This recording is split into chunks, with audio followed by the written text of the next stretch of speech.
인자. 기독교인들과 메시아닉인들이 오랜 세월 동안 그렇게도 흔하게 들어왔던 그저 평범한 이 하나의 용어가 하나님의 말씀에 대한 우리의 믿음과 이해를 넓히는데 이렇게도 많은 영향을 주는 것일 줄을 누가 알았겠습니까? 다니엘 7장을 시작하고 벌써 세 번째 강의입니다. 오늘은 진짜로 7장을 끝내고요. 8장으로 넘어갈 수 있을 겁니다. 우리는 인자라는 주제만으로 많은 시간을 보냈습니다.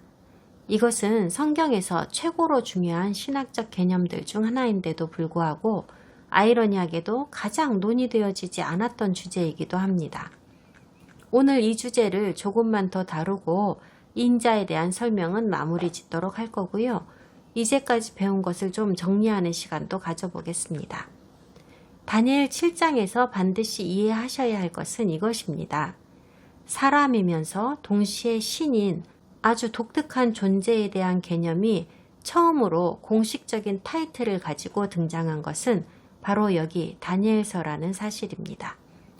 어떤 사람들은 인자가 하늘의 천사들이랑 비슷한 존재가 아니겠느냐고 말하기도 합니다. 천사들도 영적 존재이면서 사람의 모양을 닮았다고들 알고 있으니까요. 하지만 그들은 거룩한 존재인 것은 맞지만 신은 아닙니다. 인자는 하나님과 매우 밀접하게 연결되어 있으면서 옛적부터 계신 이에게서 신의 지위를 받으셨고 인간임과 동시에 신이라는 속성을 가지고 있는데 이런 존재가 다니엘서에서 처음으로 소개된 것입니다. 유대교와 기독교 신앙 체계에서 하나님의 구속의 계획과 관련된 모든 요소들 중 인자의 기원과 영향을 이해하는 것보다 더 중요한 것이 무엇이 있을까 싶습니다. 우리 아브라함의 자손들과 토라 클래스 단체에서는 먼저 구약 성경부터 제대로 이해하지 못하고서는 신약 성경을 올바르게 해석할 수 없다는 논리를 전제하고 있습니다. 성경을 적은 저자들의 문화적 배경을 소개하는 이유도 그 때문입니다. 구약 성경인 다니엘서에서 처음으로 인자라는 개념이 태어나고 설명되어진 것을 보면 구약 성경부터 이해해야 한다는 우리의 전제가 틀리지 않았음이 증명된다고 할 수 있겠습니다. 예수야께서는 인자가 무슨 의미인지 설명하지 않으셨습니다. 그저 자신이 인자라고 주장하기만 하셨지요. 복음서에서 예수야께서 자신을 인자라고 말씀하시는 이 장면을 여러분이 다니는 회당이나 교회 등에서 수도 없이 공부하셨겠지만 인자는 여러분이 배워왔던 대로 그분께서 자신의 인성을 나타내어서 제자들에게 친근한 인상을 주기 위한 정도로 쓰인 용어가 아니었던 겁니다. 제자들이 그분을 자기들과 같은 존재로 여겨서 좀 더 쉽게 접근할 수 있도록 하기 위하여 이 용어를 쓰신 것이 아니라 오히려 그분의 신성과 필적할 수 없는 위대한 권세를 나타내기 위하여 사용하셨던 것입니다. 그런데 이는 또 다른 것을 성취하시기 위함이기도 했습니다. 인자는 예수야께서 새롭게 개발한 용어가 아닙니다. 장롱 속에 쾌쾌 묵혀 있었던 것을 기억하기 쉬운 단어라는 이유로 다시 꺼내어온 것도 아닙니다. 그분은 이 용어가 기대하는 역할 그 자체였던 것입니다. 그분은 바로 다니엘이 환상에서 보았던 인자, 그 본인이셨습니다. 예수야께서 다니엘서에서 예언된 그 인자이셨습니다. 그리스도께서 자신에게 그 용어를 적용하셨을 때 당시의 유대인들은 모두 그 말이 무슨 뜻인지를 정확하게 이해할 수 있었습니다. 예수야께서는 크고 분명하게 말씀하셨습니다. 자신은 하나님께 임명된 다윗 왕가의 정통한 후계자일 뿐만 아니라 이스라엘의 왕으로 올 메시아이며 또한 자신이 신이라고 말씀하신 겁니다. 다니엘 7장의 예언이 자신으로 인해 성취되었음을 선포하신 겁니다. 우리는 지난 시간에 히브리인들에게도 신이면서 동시에 사람인 존재에 대한 개념이 이미 존재했으며 이분이 이스라엘의 구원자로 오실 것이라는 믿음이 주류 유대교와 유대인 종교 지도자들 사이에 깊이 각인되어 있었음을 알 수 있는 기록들이 탈무드를 포함한 고대 유대교 기록들에서도 꽤 많이 발견된다는 사실을 배웠습니다. 이 개념은 일부 맹신자들이나 가지고 있던 괴팍한 믿음이 아니었습니다. 급진적인 것도 아니고 유대교에서 이단이라고 정죄하던 교리도 아니었습니다. 예수님께서 처음으로 만드신 새로운 개념도 아니었습니다. 예수와께서 그들에게 자신이 바로 다니엘의 환상에 나온 신이자 사람인 바로 그분이라고 말씀하실 때 이 유대인들은 이미 이 개념을 잘 알고 있었고 이 개념은 이미 많은 교파들에서 실제로 수용되고 있었습니다. 그렇기 때문에 수만 명의 유대인들이 그렇게나 빨리 예수아가 신으로 오신 메시아라고 하신 말씀을 받아들였던 것입니다. 사도행전 21장 20절에서 보신 바와 같이 그분을 받아들인 사람들은 평범한 유대인들이 아니었습니다. 수만 명의 유대인이라고 표현된 사람들은 사실은 유다인들입니다. 이들은 예루살렘의 유다 지방에 살면서 유대교를 이끌고 토라를 가르치던 유대교의 핵심 종교인들을 말하는 용어입니다. 그리고 이들은 가방끈이 아주 긴 사람들로서 성경에서는 이들은 모두 토라에 열정이 있는 자들이라 라고 이들을 설명했습니다. 그들은 자신들이 가진 열정과 풍부한 지식으로 인해 예수아를 메시아로 받아들일 수 있었던 것입니다. 그저 예수아가 탁월한 믿음의 치료자라는 단순한 이유 때문이 아니었습니다. 예수아를 다니엘서의 인자라고 믿은 유다인이라 불리운 수많은 이 유대인들은 인자의 특징들이 무엇인지 잘 알고 있는 사람들이었고 그리스도께서 그 특징들을 다 가지셨다고 믿었던 것입니다. 그 다음에 우리가 본 것은 신약 성경의 마가복음 2장에서 바리새인들이 예수아의 말씀과 행동에 대해서 지적질을 하는 장면이었는데요. 먼저 그분께서 중풍병자의 죄를 용서하신다는 말씀에 태클을 걸었습니다. 두 번째로는 샤밧에 제자들이 밀을 따서 먹는 것과 관련하여 아무 일도 아니라는 듯이 말씀하시는 것에 배알이 꼴렸죠. 두 경우 모두 예수아께서 자신을 인자라고 칭하시면서 그분의 권세를 드러내신 일화입니다. 그리고 샤밧에 대한 예수아의 논쟁과 관련하여 유명한 랍비 몇몇이 샤밧에 생명을 구해야 하는 상황이 생기면 어떻게 해야 하는지 그런 일을 함으로 해서 하나님의 샤밧 규정을 어기게 된다면 이를 어찌 해석해야 하는지에 대해 논쟁하는 장면도 함께 보셨습니다. 그 논쟁에서는 명성 있는 학자들 역시도 엄격한 샤밧 규정은 반드시 지켜져야 하는 것이지만 생명을 구하는 일과 관련된다고 하면 얘기가 달라진다는 결론을 내리고 있는 것을 보았습니다. 랍비들이 샤밧 규정을 어기더라도 생명을 구하기 위하여 치료하는 행위는 해도 된다고 말하면서 가장 합리적인 이유로 들었던 것은 흥미롭게도 샤밧이 사람을 위한 것이지 사람이 샤밧을 위한 것이 아니기 때문이라는 설명을 하였습니다. 그러므로 예수님께서 가르치고 주장하셨던 것들의 대부분은 유대교 안에서 갑자기 새롭게 생겼거나 그들에게 있어서 그렇게 생뚱맞은 개념은 아니었음을 알 수 있습니다. 물론 몇 가지는 그랬을 테지만 말입니다. 그런데 현대 유대교인들은 예수아를 메시아로 오실 분의 후보 명단에는 올리고 있지 않기 때문에 우리가 예수아를 신이면서 하나님인 존재라고 믿는다는 사실을 지적하면서 우리 기독교인들을 우상 숭배자들이라고 정죄하고 있죠. 이건 현대 유대교인들이 무식해서 그런 겁니다. 2000년이나 전에 살았던 고대의 수많은 유대교인들은 다니엘서의 이 말씀을 토대로 메시아는 신이면서 사람인 존재이다 라는 개념을 이미 가지고 있었습니다. 비록 그들 기대의 모든 면이 다 완전히 들어맞았던 것은 아니지만 말입니다. 우리가 인자라는 용어를 연구하는 목표 중 하나는 예수아께서 여러 유대인 그룹을 자극하여 로마 총독들의 분노를 불러일으킨 장면에 대한 오해를 바로잡기 위함이기도 합니다. 그래서 일단 먼저 신약 성경에서 그리스도께서 자신이 바로 인자라고 하시는 구절들을 몇 개 더 살펴보고 다른 용어들에 대한 정의도 좀 볼 겁니다. 메시아와 하나님의 아들 말입니다. 마가복음 14장을 좀 읽어보겠습니다. 55절부터 읽겠습니다. 대제사장들과 온 공회가 예수를 죽이려고 그를 칠 증거를 찾되 얻지 못하니 이는 예수를 쳐서 거짓 증언하는 자가 많으나 그 증언이 서로 일치하지 못함이라.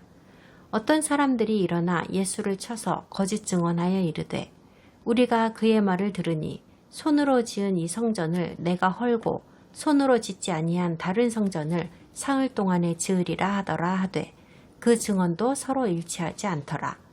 대제사장이 가운데 일어서서 예수에게 물어 이르되 너는 아무 대답도 없느냐? 이 사람들이 너를 치는 증거가 어떠하냐 하되 침묵하고 아무 대답도 아니하시거늘 대제사장이 다시 물어 이르되 네가 찬송받을 이의 아들 그리스도냐? 예수께서 이르시되 내가 그니라. 인자가 권능자의 우편에 앉은 것과 하늘 구름을 타고 오는 것을 너희가 보리라 하시니 대제사장이 자기 옷을 찢으며 이르되 우리가 어찌 더 증인을 요구하리요. 그 신성 모독하는 말을 너희가 들었도다. 너희는 어떻게 생각하느냐 하니 저희가 다 예수를 사형에 해당한 자로 정죄하고. 예수께 던져진 질문은 이것입니다. 네가 찬송받을 자의 아들 그리스도냐? 즉 하나님의 아들이냐는 겁니다. 지난 두 강의에서도 우리는 대제사장이 치명적으로 중요하지만 서로 다른 두 개의 질문을 한 것을 보았었습니다. 너가 메시아이냐? 너가 하나님의 아들이냐? 너가 메시아이냐의 뜻은 너가 기름 부음 받은 자이냐? 그러니까 너가 유대인들의 지도자로 온다는 왕이냐는 뜻이고요. 너가 하나님의 아들이냐는 뜻은 너가 다윗 왕가에서 나온 자냐? 이 뜻으로 물은 겁니다. 그러니까 코헨 하가돌 대제사장은 지극히 정치적인 질문을 한 것이었습니다. 너가 이스라엘의 새로운 왕이 될 다윗 왕가에서 나온 사람이 맞느냐? 예수와께서 대답하셨습니다. 내가 그다. 이때까지는 대제사장이 아무런 반응을 보이지 않았습니다. 그런데 갑자기 예수와께서 생각지도 못했던 엉뚱한 말씀을 하시는 겁니다. 다니엘서에 적혀있는 구름을 타고 오는 인자 이야기를 꺼내시면서 그 인자가 바로 자신이라고 하신 겁니다. 이 말을 듣자마자 대제사장의 뚜껑이 열린 겁니다. 참남한 말이라고 하면서 신성모독죄로 예수님을 사형에 처해야 한다고 하며 길길이 날뛰었습니다. 인자라고 하신 부분이 문제였던 겁니다. 자기를 메시아나 하나님의 아들이라고 한 것이 문제가 아니고요. 그리스도께서 자신을 인자라고 하셨다는 것은 자신을 하나님이라고 말했다는 것임을 대제사장은 바로 알아차렸거든요. 신성모독죄는 사형에 해당합니다. 신약 성경을 좀 더 보겠습니다. 요한복음 9장입니다. 이 주제와 관련한 부분만 발췌해서 읽을게요. 시간을 절약할 수 있게요.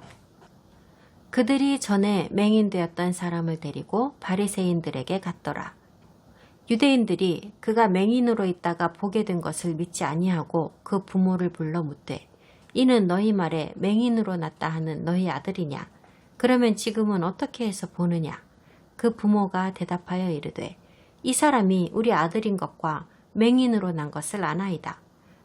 그러나 지금 어떻게 해서 보는지 또는 누가 그 눈을 뜨게 하였는지 우리는 알지 못하나이다. 그에게 물어보소서. 그가 장성하였으니 자기 일을 말하리이다. 그 부모가 이렇게 말한 것은 이미 유대인들이 누구든지 예수를 그리스도로 시인하는 자는 출교하기로 결의하였으므로 그들을 무서워함이로라. 이러므로 그 부모가 말하기를 그가 장성하였으니 그에게 물어보소서 하였더라. 이에 그들이 맹인이었던 사람을 두 번째 불러 이르되 너는 하나님께 영광을 돌리라. 우리는 이 사람이 죄인인 줄 아노라.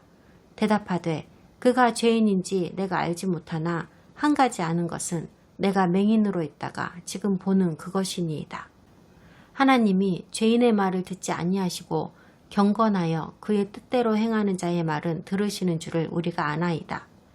창세 이후로 맹인으로 난 자의 눈을 뜨게 하였다 함을 듣지 못하였으니 이 사람이 하나님께로부터 오지 아니하였으면 아무 일도 할 수 없으리이다. 그들이 대답하여 이르되 네가 온전히 죄 가운데서 나서 우리를 가르치느냐 하고 이에 쫓아내어 보내니라. 예수께서 그들이 그 사람을 쫓아냈다 하는 말을 들으셨더니 그를 만나사 이르시되 네가 인자를 믿느냐? 대답하여 이르되 주여 그가 누구시오니이까 내가 믿고자 하나이다. 예수께서 이르시되 네가 그를 보았거니와 지금 너와 말하는 자가 그이니라. 이르되 주여 내가 믿나이다 하고 절하는지라. 이 일화에서 중요한 것은 예수야께서 선천성 시각장애인을 고치셨는데 그 일을 샤밧에 하셨다는 사실입니다. 바리새인들은 샤밧에 대한 엄청 많은 규정들을 줄줄이 만들어 놓고 있었는데 치료 행위도 일이라고 규정하고 있었으므로 샤밧에는 치료를 하면 안 된다고 했습니다. 그러니까 그들의 입장에서는 예수야께서 샤밧에 치료를 하는 행위를 한 것 때문에 죄인이라고 정죄하였던 것입니다. 게다가 그들은 선천적인 맹인을 고치는 것은 불가능한 일이기 때문에 무언가 꼼수를 썼을 거라고까지 주장하고 있는 겁니다. 그러나 치료된 이 사람이랑 그의 부모의 말이 일치했고 보게 된 이 사람이 바리새인들에게 예수야를 옹호하는 말을 하자 이들이 그를 쫓아냈다고 하는데 아마도 회당에서 제명하였다는 말이지 싶습니다. 22절에 보면 누구든지 예수를 그리스도로 시인하면 이 특정 회당에서 출교시킨다는 말이 있거든요. 그런데 이 출교는 정치적인 사안을 고려한 출교입니다. 그들은 예수야를 그들이 기다리던 메시아로 오시는 새로운 왕이라고 받아들이지 않았었거든요. 그런데 고침받은 이 사람은 그를 고치신 분이 메시아라고 믿었어요. 그래서 출교당한 겁니다. 그런데 35절을 보니까 예수야께서는 고침받은 이 사람에게 네가 인자를 믿느냐고 물으셨습니다. 그가 대답하기를 당연하죠. 그가 인자가 아니라면 누구겠습니까? 평범한 이 유대인은 장님으로 태어났지만 다니엘서에 나오는 인자에 대하여 잘 알고 있었고 그가 신이라는 것도 알고 있었습니다. 하지만 자기를 고쳐주신 예수야가 바로 그분이라는 것은 아직 몰랐습니다. 예수야께서 말씀하십니다. 네가 지금 말하고 있는 이 사람이 바로 그다. 남자는 예수야 앞에 엎드려 절하였고 그분이 바로 다니엘서의 인자라는 것을 믿었습니다. 조금만 더 보고 넘어가겠습니다. 계시록을 펴주세요. 요한계시록 14장입니다. 또 내가 들으니 하늘에서 음성이 나서 이르되 기록하라. 지금 이후로 주 안에서 죽는 자들은 복이 있도다 하시매 성령이 이르시되 그러하다. 그들이 수고를 그치고 쉬리니 이는 그들의 행한 일이 따름이라 하시더라. 또 내가 보니 흰 구름이 있고 구름 위에 인자와 같은 이가 앉으셨는데 그 머리에는 금면류관이 있고 그 손에는 예리한 낫을 가졌더라. 또 다른 천사가 성전으로부터 나와 구름 위에 앉은 이를 향하여 큰 음성으로 외쳐 이르되 당신의 낫을 휘둘러 거두소서. 땅의 곡식이 다 익어 거둘 때가 이르렀음이니이다 하니 구름 위에 앉으신 이가 낫을 땅에 휘두르매 땅의 곡식이 거두어지니라. 다니엘서에서 구름을 타고 오시는 인자라고 표현한 것과 완전 똑같은 묘사를 여기 계시록에서 보셨습니다. 물론 이분은 재림하시는 예수아이십니다. 모든 복음서를 통하여 한결같이 본인을 인자라고 주장하셨던 그분입니다. 인자는 추수를 위하여 오십니다. 세상이 끝나기 직전에 마지막으로 그분의 신자들을 추수하시기 위하여 오십니다. 그리고 마지막 추수라고 하는 이것은 예언에서 말씀하시던 그 초막절을 말하는 것이 확실합니다. 7번째 절기이며 마지막 추수를 위한 절기입니다. 지난 3개의 강의를 통해 제가 다니엘서를 통하여 설명한 모든 것은 다니엘서가 복음서에 직접적으로 미치는 영향력이 어느 정도인가를 보여드리기 위한 것이었습니다. 심지어 요한계시록에까지도요. 복음서에서 계속하여 인자를 언급하는 장면이 나옵니다. 그리고 예수야께서는 다니엘서에서 말한 인자가 자신이라고 믿으셨고 실제로 그렇게 주장하셨지요. 그러니 현대 성경학자들 사이에서나 기독교의 주류를 이루고 있는 현대 기독교의 목회자들이 다니엘서는 유대인의 손에 의해 잘 만들어진 허구의 소설이며 실제로 적혔다고 주장되는 것보다 350년이나 후에 만들어진 것이고, 이 책에 기록된 환상이나 예언적인 현상들은 모두 꾸며낸 이야기이며 신비한 존재인 인자라는 것은 작가에 의해 창조된 인물일 뿐이라고 받아들인다면, 예슈아는 그저 환상을 쫓던 미친 종교인이었던가 심하면 거짓말쟁이의 사기꾼이었다는 말밖에는 되지 않습니다. 그리고 당연히 신약 성경은 영감으로 만들어진 책이 아닌 것이 되며 레프트 비하인드, 남은 자들 같은 소설 따위랑 다를 바가 없어지게 되는 것입니다. 하지만 제가 다니엘서 서론을 진행할 때 다니엘서를 향한 그들의 이러한 교만하고 거짓된 주장들을 뒷받침할 만한 증거들은 전혀 존재하지 않으며 그저 그들의 추정과 그 잘난 지식에 의거하여 만들어진 것들이었다는 점을 여러 가지 증거들을 통하여 증명하여 드렸습니다. 다니엘서가 절대로 사실일 수 없다는 그들의 요지부동한 입장은 예언과 같은 것은 절대로 존재할 수 없다고 하는 그들의 고집스러운 신념으로부터 형성된 것이었습니다. 신성한 기적이라는 것은 설명되지도 않고 존재하지도 않는다고 그들은 말합니다. 영적 세상이라는 것은 없다고도 합니다. 모두 다 미신이랍니다. 그들에게 있어서 성경은 그저 역사의 전설과 신화와 미신을 기록한 책일 뿐입니다. 그러므로 절대로 다니엘서가 진짜일 리가 없는 겁니다. 여러분은 어떻게 생각하십니까? 스스로 결정하십시오. 심각한 문제이니까요. 모르는 척하고 있을 수만은 없습니다. 다니엘서를 두고 중립적인 입장을 취할 수도 없습니다. 중립적 입장 같은 건 없는 거니까요. 다니엘서가 거짓이라면 그리스도도 거짓입니다. 인자라는 컨셉으로 이 둘은 서로 촘촘히 엮여 있기 때문입니다. 그리스도가 거짓이라면 신약 성경도 거짓이죠. 신약의 언약들과 소망들은 모두 진실과 진리라는 주제와 다니엘서의 인자의 특성을 가지신 성스러운 메시아를 주제로 하고 있기 때문입니다. 그리고 다니엘서와 그리스도와 신약 성경이 모두 거짓이라고 한다면 그것들을 믿던 우리는 완전히 쇠된 겁니다. 우리한테는 아무도 없고 희망도 없고 구원도 없게 되어버리는 것이니까요. 하지만 좋은 소식이 있습니다. 다니엘서는 진짜입니다. 거기서 예언한 것은 모두 이루어졌고 우리의 미래에 일어날 것이라고 예언한 일들은 지금 진행 중에 있습니다. 우리가 기대하던 그리스도는 그 그리스도가 맞습니다. 이 사실은 그분의 부활과 그분의 하늘로 승천하심을 본 아주 많은 사람들의 증언에 의해 증명되었습니다. 신약 성경도 진짜입니다. 역사적으로도 영적으로도 현실에 비추어 보아도 한치의 오차도 없는 사실 그대로의 기록이며 어떤 변명도 필요 없고 어떤 오류도 없으며 어떤 수정도 필요 없는 모두가 다 확실하게 증명된 말씀들입니다. 다니엘서 7장을 펴보세요. 15절부터 시작합니다. 나 다니엘이 중심에 근심하며 내 머릿속의 환상이 나를 번민하게 한지라.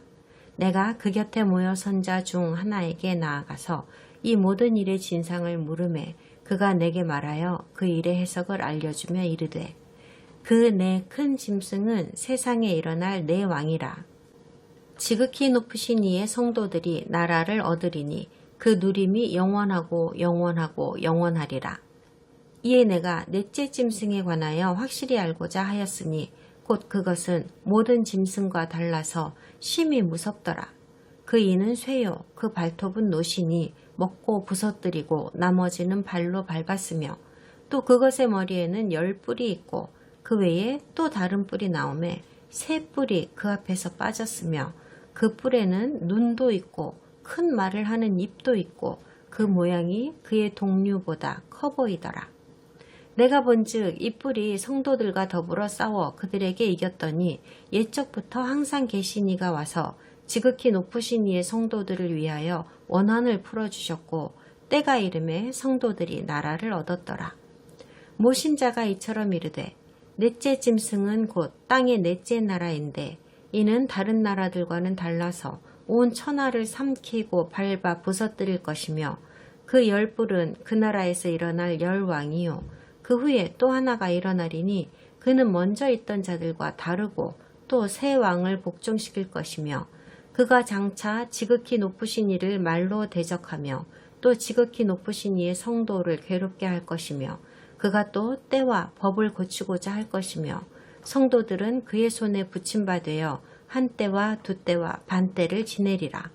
그러나 심판이 시작되면 그는 권세를 빼앗기고 완전히 멸망할 것이요 나라와 권세와 온 천하 나라들의 위세가 지극히 높으신 이의 거룩한 백성에게 붙임바되리니 그의 나라는 영원한 나라이라.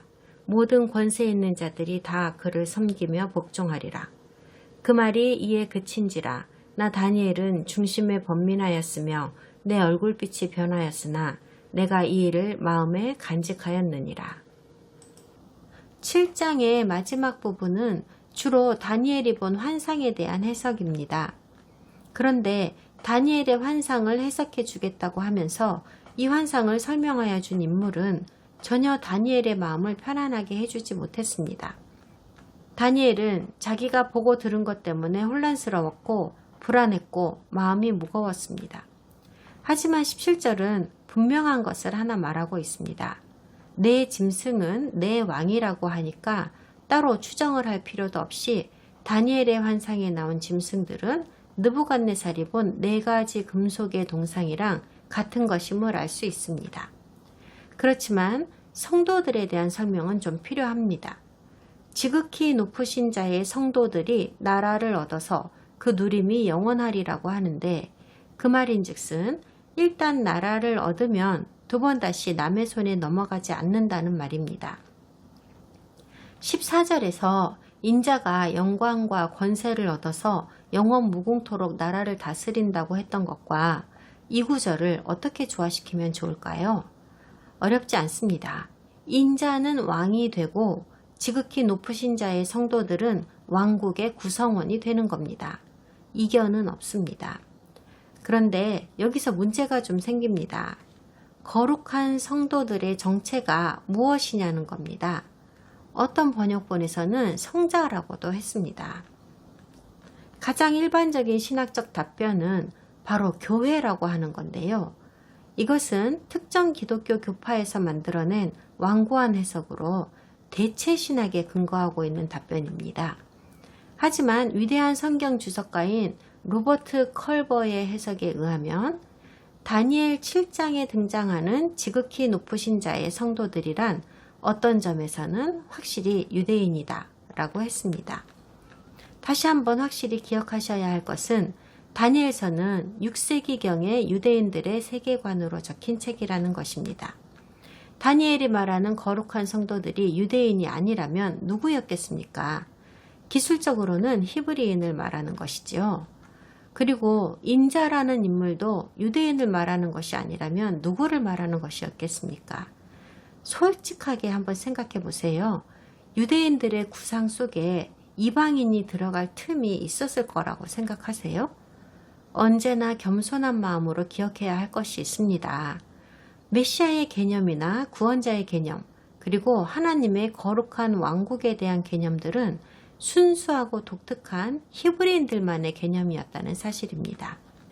그런데다가 다니엘서에서는 계속해서 4가지 금속으로 만들어진 동상과 4마리 짐승으로 상징되는 4개의 이방인 제국이 영원한 하나님의 단 하나의 제국으로 대체되어서 이방인 세상 정부를 통치하게 되리라고 말씀하십니다. 그리고 하나로 된 하나님의 단일 제국은 가장 이상적인 제국이며 가장 이상적인 왕이 다스리며 이 제국을 구성하는 시민은 가장 이상적인 이스라엘이라고 말하고 있습니다. 분명하게 알려드릴게요. 그럼 진정한 신자들인 기독교인과 메시아닉인, 즉 예슈아를 메시아로 믿는 사람들도 하나님의 왕국의 이상적인 구성원이 되고 지극히 높으신 자의 성도들이라고 말할 수 있는 건가요? 네, 분명히 그렇습니다. 하지만 바울이 로마서 11장에서 말했듯이 이방인 신자들은 이상적인 이 나라의 접붙임을 받은 것 뿐입니다. 원래는 히브리인의 왕국이었던 것이에요. 그것을 뿌리가 이방인 신자들을 지탱하는 것이지 이방인 신자들이 뿌리를 지탱하는 것이 아니라고 바울은 말했고요. 그러니까 다니엘의 관점에서는 성도들이란 오로지 히브리인들만을 말하는 것입니다. 그런데 시간이 흐르면서 점진적으로 드러난 계시들을 살펴보았더니 이방인들도 이스라엘의 하나님을 믿고 메시아 예수야를 믿음으로써 그들에게 꼽사리 낄 수 있는 행운을 얻었더란 말입니다. 19절에서 네 번째 짐승의 정체를 알려주십니다. 이 짐승은 다니엘이 가장 두렵게 느낀 짐승입니다. 앞에 세 짐승과는 너무나도 다르고 그 어떤 것들보다도 최고로 무서운 것이었습니다. 하지만 이것은 하나님의 영원한 나라가 오기 전에 마지막으로 등장하는 짐승입니다. 그러니까 역사적으로 보면 다니엘이 살던 시대는 4개의 이방인 제국 중 겨우 첫 번째 제국이잖아요. 바빌론 이후로도 3개가 더 나타난다는 거죠. 그러니 옛적부터 계신 이의 왕국이 도래하여 세상을 끝내기 직전에 존재하고 있을 까마득히 먼 저 훗날에 일어나리라고 하는 이 4번째 제국 따위를 과연 누가 알고 싶어 하기나 했겠습니까? 다니엘은 4번째 짐승의 머리에 있다고 하는 10개의 뿔이 오히려 더 궁금했습니다. 또 다른 뿔이 나왔다는 건 무슨 뜻일까요? 10뿔 중에서 3뿔이 빠졌다고 하는 건 또 무슨 뜻이에요? 그런데 21절에서 다니엘이 아주 중요한 단서를 하나 밝혀줍니다. 쉽지 않은 이야기입니다. 이 작은 뿔이 성도들과 전쟁을 한다고 하더니 이 뿔이 이겼다고 합니다. 그러자 옛적부터 항상 계신 이가 와서 이 성도들을 구하고 이들 편에 서서 심판하신다고 합니다. 하나님의 거룩한 성도들이 나라를 받을 시간이 되었기 때문이랍니다. 따라서 다니엘의 관점으로는 이 4번째 제국의 왕이 어떤 불특정한 방법으로 이스라엘과 전쟁을 하게 될 것이라고 생각하였습니다. 그 전쟁에서 이 왕이 이긴다고 하죠. 그러자 갑자기 옛적부터 계신 이가 오시고 이 작은 뿔을 해치워 버리면서 결국 하나님의 성도들이 승리를 거두게 됩니다. 이 문장에는 어마어마한 정보들이 들어 있습니다. 바로 이 대목에서 온갖 종말론 교리들이 다 탄생하게 되었습니다. 다 말씀드리기는 좀 여의치 않으니까 요점만 간단하게 말씀드리겠습니다. 물론 당연하게도 다니엘에게 있어서 이 장면은 먼 미래에 있을 이야기였습니다. 그리고 역사적으로 보건대 21세기를 사는 우리에게도 미래에 이른 것도 사실입니다. 기독교인들은 다니엘서에서 얘기하고 있는 이 전쟁에 대한 예언과 주님이 오셔서 승리를 거둔다는 이야기를 스가랴서 14장과 연결시켜서 해석하여야 합니다. 이 구절은 특별히 기독교 분파 중 복음주의라고 불리우는 분파에서 즐겨 찾는 구절입니다. 스가랴서 14장을 펴보세요. 여호와의 날이 이르리라. 그날에 네 재물이 약탈되어 네 가운데에서 나누이리라. 내가 이방 나라들을 모아 예루살렘과 싸우게 하리니 성읍이 함락되며 가옥이 약탈되며 부녀가 욕을 당하며 성읍 백성이 절반이나 사로잡혀 가려니와 남은 백성은 성읍에서 끊어지지 아니하리라. 그때에 여호와께서 나가사 그 이방 나라들을 치시되 이왕의 전쟁 날에 싸운 것 같이 하시리라. 그날에 그의 발이 예루살렘 앞 곧 동쪽 감람산에 서실 것이요 감람산은 그 한가운데가 동서로 갈라져 매우 큰 골짜기가 되어서 산 절반은 북으로 절반은 남으로 옮기고 그 산 골짜기는 아셀까지 이를지라. 너희가 그 산 골짜기로 도망하되 유다 왕 우시야 때에 지진을 피하여 도망하던 것 같이 하리라. 나의 하나님 여호와께서 임하실 것이요 모든 거룩한 자들이 주와 함께 하리라. 그날에는 빛이 없겠고 광명한 것들이 떠날 것이라. 여호와의 아시는 한 날이 있으리니 낮도 아니요 밤도 아니라 어두워 갈 때에 빛이 있으리로다. 그날에 생수가 예루살렘에서 솟아나서 절반은 동해로 절반은 서해로 흐를 것이라. 여름에도 겨울에도 그러하리라. 여호와께서 천하의 왕이 되시리니 그날에는 여호와께서 홀로 한 분이실 것이요 그의 이름이 홀로 하나이실 것이라. 다니엘 7장 21절 22절 말씀이 스가랴의 이 말씀과 완전 똑같은 말씀이라는 것은 너무나도 분명하고 확실합니다. 근데 참으로 어이가 없는 일이 벌어졌습니다. 그 누구도 반론조차 할 수 없게 여기 스가랴 14장 4절에서 그날에 그의 발이 감람산에 서실 것이요 라고 합니다. 예슈아의 재림 때에 감람산 정상을 밟으시는 분은 예슈아 자신이시라고 우리는 알아왔잖아요. 그런데 다니엘서에서도 오셔서 전쟁을 한다고 하는 이는 옛적부터 계신이라고 하고 여기 스가랴서에서도 오시는 분은 바로 유드헤이 바브헤이 여호와라고 하고 있습니다. 정신 똑바로 차리고 잘 들으세요. 다니엘은 두 명의 존재에 대해 말했습니다. 오래된 분과 젊은 분이요. 한 분은 옛적부터 계신이라고 했고 다른 한 분은 인자라고 해서 이분이 옛적부터 계시니 앞으로 인도되었다고 했죠. 그리고 스가랴는 감람산을 밟는 분의 이름을 특정하였습니다. 유드헤이 바브헤이 여호와라고요. 그리고 구약이든 신약이든 성경의 어디에서도 메시아의 이름이 유드헤이 바브헤이라고 하는 곳은 없습니다. 그분의 이름은 예슈아입니다. 영어 성경에서는 이것을 알아보기 어렵습니다. 죄다 로드, 주님이라고 번역하였고 우리 교재인 CJB 성경조차도 아도나이라고 하였기 때문입니다. 하지만 히브리 원어 성경엔 분명히 유드헤이 바브헤이라고 적혀 있습니다. 하나님의 진짜 이름이요. 현대 한국 기독교인들이 그냥 부르는 예수라는 이름을 영어 성경은 주님, 로드라고 번역하고 있고 그래서 현대 기독교인들은 주님이라는 말이 나오면 자동적으로 무조건 그리스도를 연상하게 되어버렸습니다. 이건 좀 신경 써야 하는 문제라고 생각해요.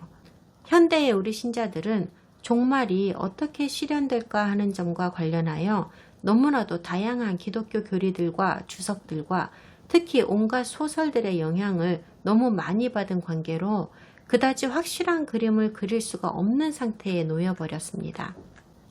그런데 눈을 크게 뜨고 엄격하게 문자 그대로 적혀있는 그대로를 읽어보았더니 글쎄 감람산을 밟고 오셔서 그분의 성도들을 구해낸다고 하는 그분은 바로 유드헤이 바브헤이 여호와 야훼 예후베 즉 옛적부터 계시니 바로 그분이라고 적혀 있었던 겁니다. 인자인 예슈아가 아니었습니다. 왜요? 성경에 분명히 그렇게 쓰여 있으니까요. 이게 무슨 말인지 제가 정답을 알고 있다고 말하는 게 아닙니다. 누구도 정답은 모른다는 말을 하고 싶은 겁니다. 그렇지만 이방인이 주도하는 소위 신약교회라는 곳에서는 전체 다는 아니지만 대체적으로 그리스도를 여호와의 이름이 있던 자리에 대체하여 버렸습니다. 그렇게 해야 그들이 만들어 놓은 특정 교리에 맞으니까요. 여러분이 보시다시피 이건 별로 정당하지 못한 것 같지 않습니까? 시간이 말해주겠죠. 23절, 24절은 이미 공부한 내용이니까 25절로 넘어갑시다. 25절엔 작은 뿔이 무슨 짓을 하게 될지에 대해 적혀 있습니다. 작은 뿔은 일반적으로 적그리스도라고들 알고 있는데요. 저도 그 의견에 전적으로 동의합니다. 그가 무슨 짓을 하냐면요. 때와 법을 변개코자 한다고 합니다. 어떤 영어 번역본은 때라는 부분을 시간이라고도 번역했습니다. 여기에 쓰인 아람어는 제만입니다. 이미 공부한 내용입니다. 절기를 뜻하는 단어입니다. 이것은 일반적인 시간의 개념이 아닙니다. 어떤 계절을 뜻하지도 않습니다. 봄, 여름, 가을, 겨울 같은 것처럼요. 이 환상은 다니엘이 보고 있는 환상입니다. 그러므로 유대인의 관점에서 보고 있다는 말입니다. 그러니까 절기라고 하는 것은 하나님의 성경적 축일과 샤밧만을 말하는 것입니다. 다른 게 뭐가 있겠습니까? 그리고 법은요, 히브리인들과 하나님께 있어서 법이라고 하는 것은 오로지 단 하나밖에 없습니다. 모세의 율법이죠. 다른 법은 없어요. 수도 없이 많고 있다가도 없어지고 코에 붙이면 코걸이, 이랬다 저랬다 하는 한국법 같은 그딴 법들 따위는 하나님께는 아무런 상관이 없습니다. 처음부터 영원까지 영원히 존재할 오직 단 하나의 변하지 않는 법, 그것은 하나님의 율법입니다. 그러므로 이 말씀은 적그리스도라고 하는 작은 뿔이 하고자 하는 짓은 바로 성경의 절기들과 샤밧을 없애거나 변개하려고 하는 시도를 지적하고 있는 것입니다. 요한 1서 4장을 좀 들어보실게요. 사랑하는 자들아, 영을 다 믿지 말고 오직 영들이 하나님께 속하였나 분별하라. 많은 거짓 선지자가 세상에 나왔음이라. 이로써 너희가 하나님의 영을 알지니 곧 예수 그리스도께서 육체로 오신 것을 시인하는 영마다 하나님께 속한 것이요. 예수를 시인하지 아니하는 영마다 하나님께 속한 것이 아니니 이것이 곧 적그리스도의 영이니라. 오리라 한 말을 너희가 들었거니와 지금 벌써 세상에 있느니라. 요한이 말한 것은 적그리스도 자체가 벌써 여기 있다고 한 것이 아니라 그의 영이 있다고 한 겁니다. 다니엘식으로 말해볼게요. 작은 뿔에 영이 있다는 말입니다. 올 거라 한 것을 들었거니와 이미 이 세상에 와 있는 겁니다. 그러므로 다니엘이 전달하고자 한 것은 적그리스도의 영이 사람들과 기관들을 움직여서 하나님의 성스러운 절기들과 안식일을 바꾸거나 없애고 하나님의 율법을 폐지할 것이라는 예언입니다. 그래서 그런 일이 일어났습니까? 물론 그랬죠. 그래서 많은 주석가들은 하나님의 법을 폐지하고 유월절을 부활절로 바꾸고 오순절을 성령 강림절로 바꾸고 안식일을 없애고 유대교의 축일, 성경의 절기들에 대한 편견을 만들고 한 것은 모두 로마 캐톨릭에서 발기한 것이기 때문에 그 말인즉슨 캐톨릭의 교황제도에 적그리스도의 영이 녹아있는 것이라고 했고 다니엘이 바로 이것을 예언한 것이라고 해석했습니다. 아니요, 전 동의하지 않습니다. 다른 이유들도 있지만 우리가 캐톨릭을 이런 이유로 정죄한다고 한다면 실제로 개신교나 정교회에서도 다니엘이 예언한 짓을 똑같이 해오지 않았습니까? 다니엘서의 1구절은 하나님께서 제정하신 절기와 그분의 법을 바꾸겠다고 선택한 모든 종교인들을 극도로 부정적으로 묘사하기 위한 지적이라는 느낌이 저는 듭니다. 모두 다는 아니지만 일반적인 기독교에서도 지난 1600년 동안 작은 뿔인 적그리스도가 하리라고 예언한 짓을 실제로 저질러 온 건 사실이지 않습니까? 이런 상황이라면 실제로 적그리스도의 실체가 오는 때에는 하나님의 절기와 법을 지키고자 하는 선택권은 마침내 완전히 빼앗겨버리고 말 겁니다. 그때에는 세계 단일 종교가 만들어질 것이고 그 종교의 권한에 의하여 하나님께서 정하신 성경의 절기는 하나도 포함되지 않을 겁니다. 기독교회가 조직화되고 나서부터는 이런 것들은 애저녁에 다 없어져 버리고 말았습니다. 그리고는 아무 날이나 인간의 권세로 거룩하다고 선포하고 지키면 되는 거라고 날들을 변개하였습니다. 그래서 저는 대부분의 기독교인들이 적그리스도와 똑같은 짓을 저지르고 있는 것이 아닌가 하는 마음이 듭니다. 그런데 유대인들 역시도 또 다른 방식으로 엉뚱한 짓을 저질렀지요. 저 개인적인 입장으로는 제가 수년 전에 기독교를 바로잡기 위해서 무언가를 해야 되겠다고 결심하게 된 것이 바로 이 구절 때문이었습니다. 기독교를 이루는 주된 핵심 사상은 옳습니다. 하나님의 말씀에 부합하고 있습니다. 그러나 일부 아주 중요한 면들에 있어서는 그렇지 않은 부분이 있습니다. 인간이 만든 교리에 너무 굴복하고 있어요. 유대교에서 했던 것과 똑같이 말입니다. 그 중에 최악의 실수는 그리스도의 지체가 되는 우리 신자들이 맘대로 샤밧을 없애거나 변개시킬 수도 있고 하나님께서 제정하신 거룩한 날들을 우리가 디자인하고 고안해낸 다른 날들과 바꿀 수 있다고 판단한 실수였습니다. 그래놓고 한다는 소리가 하나님이 변하셨다고, 그분의 율법은 오류가 있고 악한 것이었다고, 그래서 그것들을 없애주셨으니까 이제는 그분의 율법과 원리들에 순종할 의무가 없어진 거라고 이따구로 말하고 있잖아요. 우리는 이런 실수를 저질렀습니다. 그리고 드러난 모든 사실로도 아직 모든 진리는 알 수가 없습니다. 미래를 볼 수 있는 완벽한 정보도 없습니다. 하지만 그렇다고 하더라도 히브리 뿌리 운동을 통하여 우리 기독교인들이 집으로 가는 옳은 길을 반드시 찾아낼 수 있으리라고 저는 진정 믿고 있습니다. 어떻게 하면 하나님께 합당한 공경을 표할 수 있을까 하는 것을 재조명하고자 노력해야 합니다. 그분의 명령에 순종하고 그분이 거룩하다고 지정하신 명절들을 지키는 것이 지금 우리의 상황에서 할 수 있는 가장 훌륭한 순종이라고 생각합니다. 예수야께서 우리의 구원자이시며 그분이 하나님이시라는 것을 다 알면서도 하나님께 순종하는 삶을 살지 않는다면 우리는 그분과 함께하는 것이 아닙니다. 우리 안에 성령님이 거하시며 우리를 인도하신다고 볼 수가 없습니다. 우리의 신앙은 히브리인들에게서부터 시작하였다는 것을 알아야 합니다. 그리고 그 믿음을 가진 우리의 형제 자매들이 그곳에 아직도 많이 남아 있습니다. 다니엘은 이 환상으로 인해 마음의 병이 들었다는 말을 하면서 7장이 끝납니다. 쓰지만 달다는 느낌이 전해지는 구절입니다. 다니엘의 환상은 세계 단일 정부에 의해 야기되는 가장 사악하고 폭력적이며 신성모독적이고 끔찍하며 재앙적인 행동으로 가득 찬 세상이 올 것이며 막판에는 악한 품성을 가진 세계 지도자가 나타난다고 하는 내용이었습니다. 그러나 상황이 가장 안 좋을 때, 도무지 희망이라고는 보이지 않을 때 하나님께서 오십니다. 그분의 선택하신 백성들을 회복시키고 그분의 왕국을 이 땅 위에 온전하게 세우십니다. 그리고 우리 인류는 두 번 다시 악한 자의 손에 넘어가지 않게 됩니다. 다니엘은 이 환상을 감당할 수 없어서 아무한테도 말하지 않기로 하였습니다.